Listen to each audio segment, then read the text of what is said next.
Hello everyone, welcome to Vivekananda agriculture academy. आज की इस वीडियो में बात करते हैं how to crack ICR 2022 in 1 month. एक मंथ में आईसीआर 2022 के एग्ज़ाम को कैसे क्रैक करना है, कैसे तैयारी करनी है, कैसे स्ट्रेटजी फॉलो करनी है, आज की इस वीडियो में बात करते हैं। आप लोग इस वीडियो बनाने के लिए बहुत दिनों से मुझे मैसेज और कमेंट कर रहे थे जब से आईसीआर का फॉर्म आया हुआ है। तो एक्चुअली मैं रुक इसलिए गया था, अभी हाल ही में सीयूईटी के एग्ज़ाम हो रहे हैं, उसमें केवल आपका क्लास 12 का सिलेबस पूछा जा रहा है और पूछा गया था। कुछ विद्यार्थी अभी एग्ज़ाम दे चुके हैं मोस्टली 10 अगस्त तक, और अभी कई विद्यार्थी ऐसे जिनका एग्ज़ाम पोस्टपोन्ड हुआ है, वो एग्ज़ाम अभी देंगे। ठीक, तो उनको यहाँ पर 12th के साथ साथ 11th का सिलेबस भी आप कवर करना पड़ेगा, क्योंकि आईसीआर में क्लास 11th और क्लास 12th का दोनों का आता है। हालांकि कुछ स्टेट ऐसे जहां एग्ज़ाम अभी नहीं हुए हैं, तो शायद आपकी उतनी अच्छी तैयारी नहीं होगी जितनी वहां पर जहां लोग स्टेट एग्ज़ाम दे चुके हैं। जैसे बात करो यूपी की, तो यूपी का एग्ज़ाम हो चुका है। कुछ विद्यार्थी सीयूटी एग्ज़ाम दे चुके होंगे उत्तर प्रदेश के, कुछ विद्यार्थी बिहार से हैं, वो बीसीसी एग्ज़ाम दे चुके हैं। मतलब कहने तात्पर्य वो लोग ऑलरेडी एक बार क्लास 11th और 12th का सिलेबस रिवाइज कर चुके हैं, वो विद्यार्थी जिस स्टेट में एग्ज़ाम आपका हो चुका है। जैसे महाराष्ट्र में एग्ज़ाम हो चुका है एमएचसीईटी का, एमपी पेटी नहीं हुआ है, झारखंड में नहीं हुआ है, छत्तीसगढ़ का सीजीपीटी एग्ज़ाम नहीं हुआ है, और आपका जो कश्मीर को होता है एसकेयूएसटी वो नहीं एग्ज़ाम हुआ है। तो मेरा कहने तात्पर्य है जहाँ पर एग्ज़ाम नहीं हुए हैं स्टेट में, हो सकता है आपकी उतनी अच्छी तैयारी 11th-12th की ना हो पाई हो, जैसे कि आपका आईसीआर पूछा जाएगा। फिलहाल आपको एक महीने में स्ट्रेटजी कैसे बनानी चाहिए, और आज की वीडियो बहुत इंपॉर्टेंट वीडियो, इस वीडियो को मिस मत करिएगा, पूरा वीडियो देखिएगा। मैं हालांकि ज़्यादा टाइम नहीं लूँगा आपसे, ठीक है, एग्ज़ाम का टाइम है। ठीक, चलिए, तो आज की जो हमारा जो डेट का वीडियो है, ये हमारा जो है 11 अगस्त 2022 का वीडियो है ये, ठीक है। और 10 अगस्त एग्जाम तक जो है लगभग सीयूटी एग्जाम 70% विद्यार्थियों हो चुके हैं, मुझे ऐसा पता है। कुछ एग्जाम अभी पोस्टपोन्ड हुए हैं सीयूटी वाले, जैसे 12-14 वाले। तो मुझे लगा कुछ विद्यार्थी एग्जाम अभी भी जो है वो 24 से लेकर के 28 अगस्त तक होने हैं। ठीक, कोई बात नहीं, आप 12th के साथ साथ कुछ सिलेबस अपना 11th शुरू कर दीजिएगा, एग्जाम आपका सीयूटी के साथ साथ आईसीआर भी क्रैक होगा, ऐसा मुझे विश्वास है। सबसे पहले यहाँ पर वीडियो में मैं स्टार्ट करता हूँ आईसीआर एग्जाम की स्ट्रेटजी के लिए। देखिए, एक्चुअली बात ये है, ये आज आपकी जो डेट है वो 11 अगस्त है, और चूंकि एग्जाम थोड़ा पोस्टपोन्ड हो रहे हैं, तो मुझे जहाँ तक अंदाजा है कि आपका आईसीआर एग्जाम भी लगभग जो है वो 15 जो है सितंबर तक जाने की संभावना है। अब आप 11 से 11 जोड़ लो, तब भी मैं समझता हूँ केवल आपके पास यहाँ पर 30 दिन है। कितने दिन है आपके पास? यहाँ पर केवल 30 डेज हैं। आप इन 30 डेज को आप एक काम करिए, एक छोटी सी आप डायरी ले लीजिएगा, ठीक है, डायरी, और वो अपने पास रखिएगा।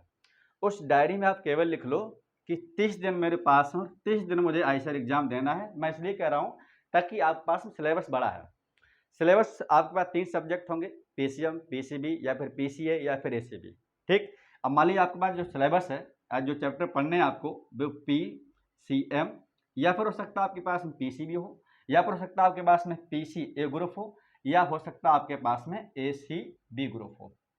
ठीक, अब इन तीनों सब्जेक्ट को हमें कवर करना है, और आप ये भी जानकारी है कि तीनों सब्जेक्ट पढ़ने के लिए आपके पास में class 11th and class 12th का सिलेबस आपको पूरा होना चाहिए, ये भी आपको जानकारी है। और आप ये भी जानते हैं कि आईसीआर में जो सिलेबस आता है वो 11th और 12th से आता है, और इसमें केवल आपको जो है एनसीईआरटी की बुक आपको पढ़नी है, ये भी आपको पता है। आज की वीडियो हमारा उनके लिए ज़्यादा इंपॉर्टेंट होगा, उनके लिए ज़्यादा बेनिफिट होगा जो विद्यार्थी ऑलरेडी तैयारी कर चुके हैं, तैयारी कर रहे हैं, और मतलब कहने का तात्पर्य वो ऑलरेडी सिलेबस को पढ़ चुके हैं। जिसने सिलेबस बिल्कुल भी अभी तक नहीं पढ़ा है, उसके लिए स्ट्रेटजी बिल्कुल भी लागू नहीं होगी। ठीक है, वो विद्यार्थी यहाँ पर निगेटिव हो सकते हैं, हम एक दिन में 2-2 चैप्टर कैसे पढ़ें, तो उनको जैसा लगता है वैसे फॉलो कर सकते हैं। फिलहाल ये उनके लिए है जो ऑलरेडी एग्जाम दे चुके हैं, ऑलरेडी तैयारी कर रहे हैं, वो रिपीटर हैं।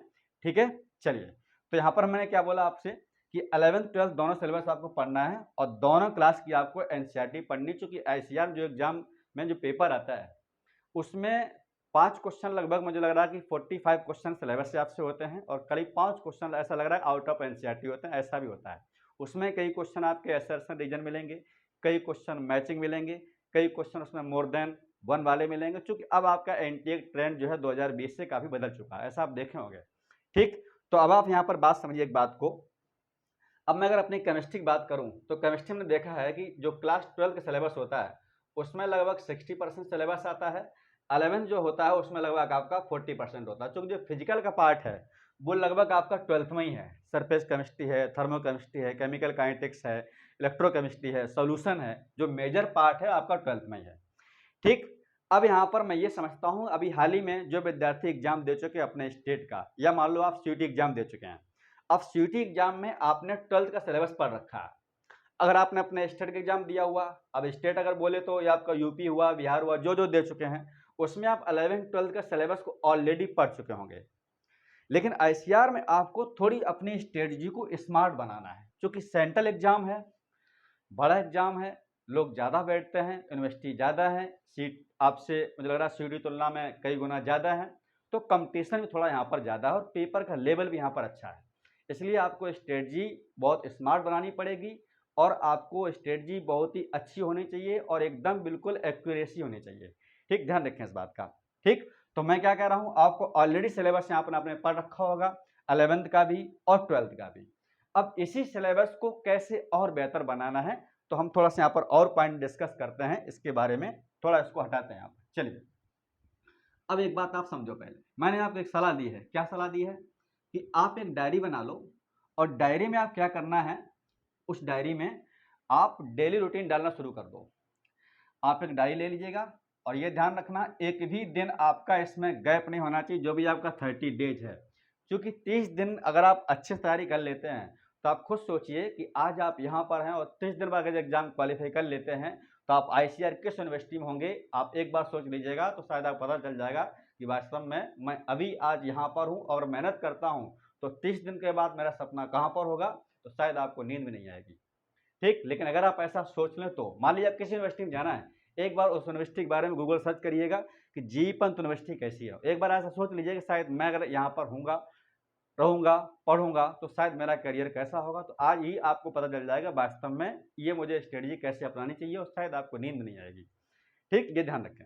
इसलिए 30 दिन का मतलब केवल यहाँ पर 30 दिन, आप 30 दिन के लिए जितनी एक्टिविटी आपके अंदर है, आप सब कुछ छोड़ दीजिए, सब त्याग दीजिए, अपने आप को आप अकेला छोड़ दीजिए, भले ही आपको लोग कुछ भी कहेंगे। देखिए, जब भी आपको सफलता प्राप्त करनी होती है, उस वक्त मुझे लग रहा है कि आपको अकेला जो है रहना बहुत अच्छा रहता है। अकेला जीवन सबसे अच्छा जीवन होता है, क्योंकि अकेले में जो इंसान सोचता है वो कोई नहीं जानता है, और जो अकेला शुरुआत करता है चलने के लिए, समय आने पर उसके पीछे बहुत लोग चलते हैं, और जो भीड़ में चलते हैं, समय आने पर वो अकेले लायक भी नहीं रहता। ध्यान रखिए इस बात का। ठीक, इसलिए विद्यार्थी जीवन एक अकेला जीवन है। भले ही आप घर में कितना भी घर परिवार में झगड़े हों, घर परिवार में आप कितने भी कंजस्टेड लोग रहते हों, कुछ भी आपके माहौल में बना रहे, लेकिन आपको अपने आप को अकेला छोड़ना है केवल 1 मंथ के लिए। अपने आप को ऐसे कर लीजिएगा, कोई कुछ भी कहता रहे, सुनाता रहे, कुछ भी करता रहे, आप बिल्कुल सुनिए नहीं, बिल्कुल उसको इग्नोर कर दीजिए केवल 1 मंथ के लिए।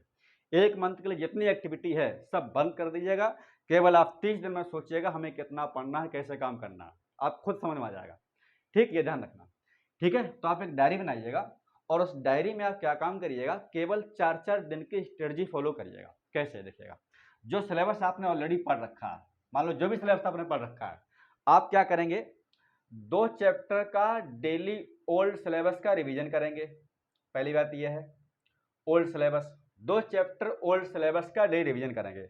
अब मैं क्या आपको घटना बताऊं, मैंने एक चीज़ देखा है कि 11th में जो केमिस्ट्री में चैप्टर दिए गए हैं वो करीब 40 चैप्टर्स हैं, बेसिक कॉन्सेप्ट केमिस्ट्री से लेकर के एनवायरमेंटल केमिस्ट्री तक।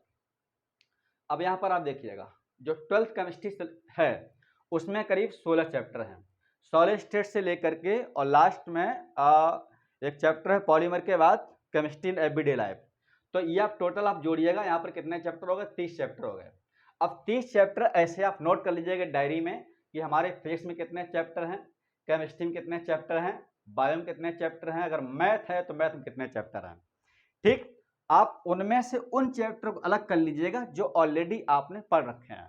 हर एग्जाम आपने दिया, अपने स्टेट का एग्जाम स्टेट का दिया है, एग्जाम सीयूटी एग्जाम दिया हुआ है, कुछ तो आपने पढ़ रखा होगा ऑलरेडी। आप उन चैप्टर्स को अलग कर लीजिएगा। क्यों? क्योंकि वो चैप्टर आपके पढ़े हुए हैं, उनको पढ़ने में ज़्यादा आपको वक्त नहीं लगेगा। ठीक, और उन्हीं चैप्टर से आप डेली 2 चैप्टर का रिवीजन करना शुरू कर दीजिएगा। किन चैप्टर्स का? जो ऑलरेडी आपने पढ़ रखे हैं। ठीक, जैसे मान लो मैं कह रहा हूं कि 2 चैप्टर आप डेली रिवीजन करिए ओल्ड सिलेबस का, केवल 2 चैप्टर का, और उस डायरी में आप ये लिखिए। जैसे आप सुबह उठिएगा तो सुबह डायरी में लिखिएगा आज का मेरा शाम तक का डेली डेली प्लान क्या है, डेली रूटीन क्या है। तो आप डेली रूटीन लिखिएगा उसमें। आज हमारी ये डेट है और आज 2 चैप्टर हमारे केमिस्ट्री के, ठीक। इसके बाद हम 2 चैप्टर यहाँ पर हमारे फिजिक्स के होंगे, इसके बाद 2 चैप्टर हमारे यहाँ पर बायो के होंगे, और ये केवल आपको रिवीजन करना है। क्या करना है इसमें? केवल आपको रिवीजन करना। अब कुछ विद्यार्थी यहाँ पर ये बोलेंगे, सर एक दिन में 2 चैप्टर रिवीजन हम कैसे कर पाएंगे? अगर आपने एग्जाम दिया है, आपने पढ़ाई की है, तो आप एक दिन में 2 नहीं, आप एक दिन में 5 चैप्टर रिवीजन कर सकते हैं, ठीक। तो ध्यान रखना है इस बात का कि आपको एक दिन में 2 चैप्टर का डेली रिवीजन करना है। और आप एक काम करिए, इस डायरी में आप 4 दिन की स्ट्रेटजी फॉलो लिखिएगा। यहाँ पर 4 दिन की, आप केवल 4 दिन में ये बाकी देखिएगा कि वास्तव हम जो है कि 4 दिन में, मतलब एक दिन में आपको 2 चैप्टर के सब्जेक्ट्स हो गए। केमिस्ट्री को आप 2 सब्जेक्ट मान लीजिए। अब हो सकता है जैसे मान लो आपने पढ़ा अभी, तो केमिस्ट्री में जो चैप्टर आप 2 चैप्टर है, तो आप ऐसे मान लीजिएगा कि मान लो 12th मुझे पढ़ना है, तो 12th में आप जो चैप्टर आपने पढ़ रखा है, मान लो पॉलीमर पढ़ा है, पॉलीमर अच्छा चैप्टर है। अब इसके बाद आपने मान लो यहाँ पर पढ़ा हुआ बायोमोलिक्यूल पढ़ा हुआ, तो मुझे लगता है कि आप 1 घंटे में 2 चैप्टर का रिविजन, एक नहीं कम से कम आप 2 बार कर सकते हैं, ठीक। क्योंकि क्या होगा, जैसे आप पुराना सिलेबस आप पढ़ेंगे, ओल्ड सिलेबस, वैसे ही आपके अंदर कॉन्फिडेंस आ जाएगा और पॉजिटिव एनर्जी आ जाएगी। हाँ यार, अब तो मैंने पढ़ लिया, वास्तव में अब सिलेबस मेरा पढ़ता जा रहा। जैसे आप ओल्ड का रिवीजन करेंगे, वैसे वैसे आपके अंदर पॉजिटिव एनर्जी आती जाएगी और आप आगे बढ़ते जाएंगे, ऑटोमेटिकली आपको दिमाग में सेट होता जाएगा। बात समझ गए? तो 2 चैप्टर का आप डेली उसका रिवीजन करें जो ऑलरेडी आपने पढ़ रखा है। इसके बाद अभी छोड़ना नहीं है, एग्जाम अभी क्रैक नहीं हुआ, अभी आपको पढ़ना है। इसके बाद मैंने क्या बताया आपको, आप 4 दिन स्ट्रेटजी फॉलो करिएगा। 4 दिन, तो आप याद करिएगा, 4 दिन में मुझे लग रहा है कि आप केमिस्ट्री के 8 चैप्टर आप कवर कर लिए होंगे 4 दिन में। 5वें दिन आप क्या करना, ये देखना कि वास्तव में 4 दिन में हमारी स्ट्रेटजी फॉलो हो रही कि नहीं हो रही। क्योंकि टारगेट जितना छोटा होता है उतना पॉजिटिव होता है और उतना अच्छा होता है।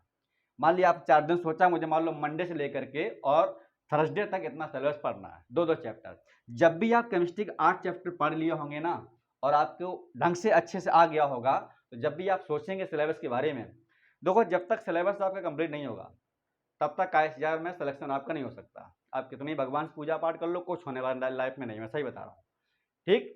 सिलेबस आपको मजबूत करना है। कोई ऐसा नहीं बोलेगा 10 दिन में क्लास कर लो, 10 दिन में पढ़ लो, यूट्यूब पर पढ़ लो। जब तक आपने सिलेबस को ढंग से नहीं पढ़ा तब तक आप कुछ भी कर डालिए, किसी के वीडियो देख लीजिएगा, पढ़ना आपको पड़ेगा, पढ़ेगा पढ़ेगा और पढ़ेगा, तब एग्जाम क्रैक होगा। जो सिलेबस आप नहीं पढ़ रखा है तो किसी क्लास यूट्यूब पर आपको समझ में नहीं आएगी, ये ध्यान रखिएगा, ठीक। तो मैं क्या कह रहा हूँ, जैसे आप यहाँ पर 8 चैप्टर इसमें पढ़ेंगे, हो सकता है 8 चैप्टर आपके यहाँ पर बायो फिजिक्स पढ़ लिए होंगे, हो सकता है यहाँ पर आपने 8 चैप्टर को बायो पढ़ लिया होगा। लेकिन जैसे आप 4 दिन बाद अपनी स्ट्रेटजी को देखेंगे कि लग रहा हमने कुछ वास्तव में पढ़ लिया, कुछ स्ट्रेटजी अपनाई है, और 4 दिन में आप अगर अकेला रहना शुरू कर देंगे, आप अपने बारे में सोचना शुरू कर देंगे, तो मैं सही बता रहा हूँ, आप जितना पढ़ेंगे अंदर से लगेगा अब मैं कम पढ़ रहा हूँ, मुझे और पढ़ना चाहिए। इस स्ट्रेटजी में और तरीके से फॉलो करता हूँ, आज इस कोने में बैठा हुआ, कल उस कोने में बैठ के पढ़ूंगा, आज मैं इस रूम में इस तरह मुँह किया हूँ, कल उस तरह मुँह करके पढ़ूंगा।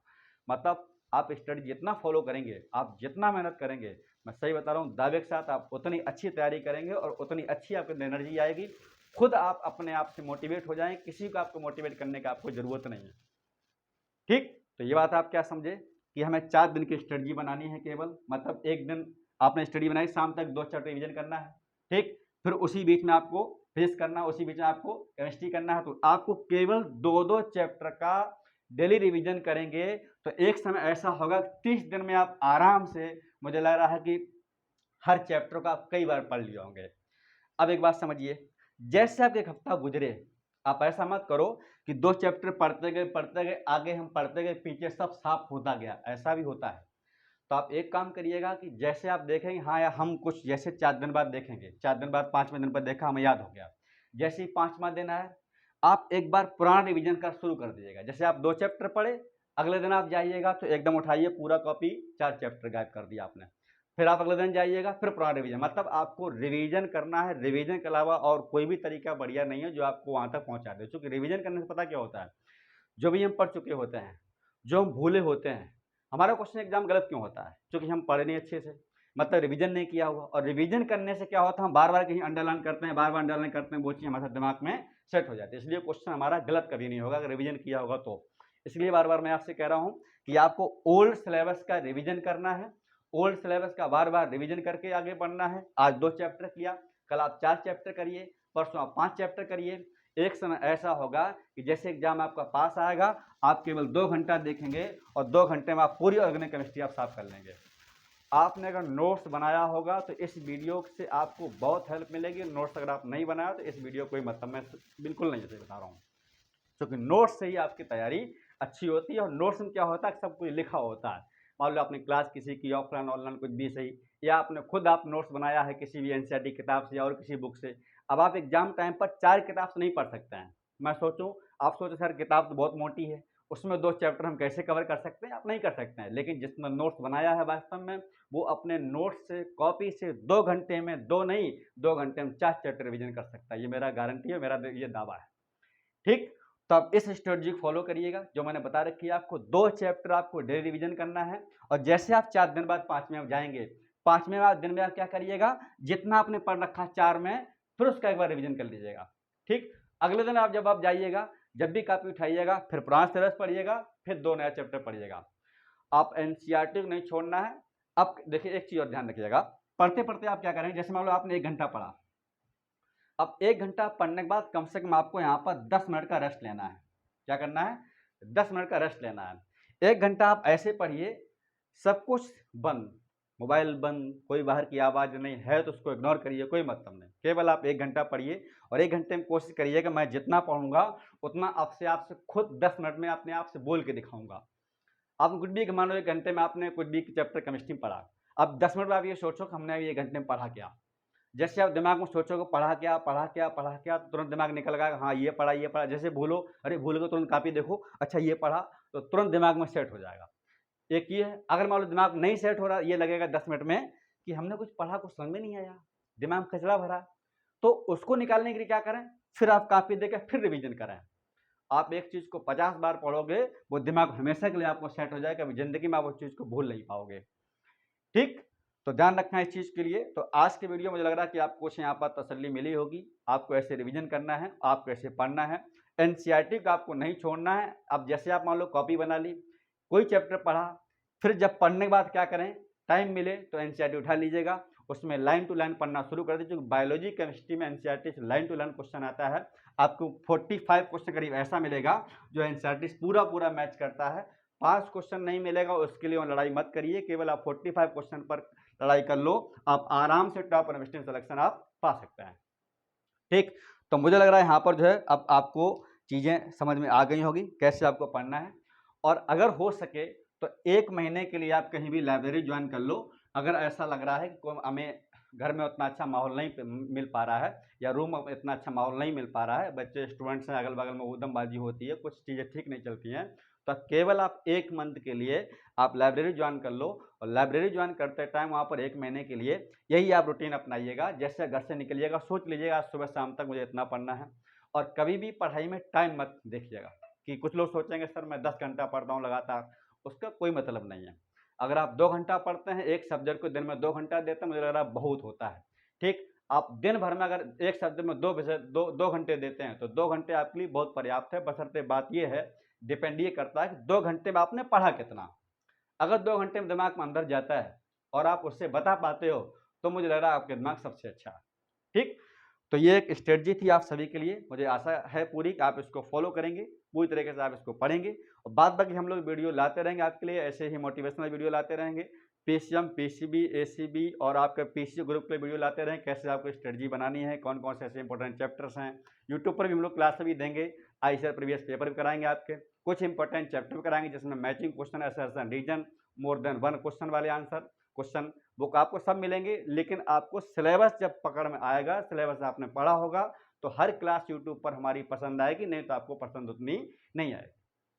ठीक, आशा करते हैं वीडियो अच्छा लगा होगा। अच्छा लगे इसे लाइक और शेयर जरूर कीजिएगा। मिलते हैं नेक्स्ट वीडियो में, तब तक के लिए इतना ही। बहुत बहुत धन्यवाद।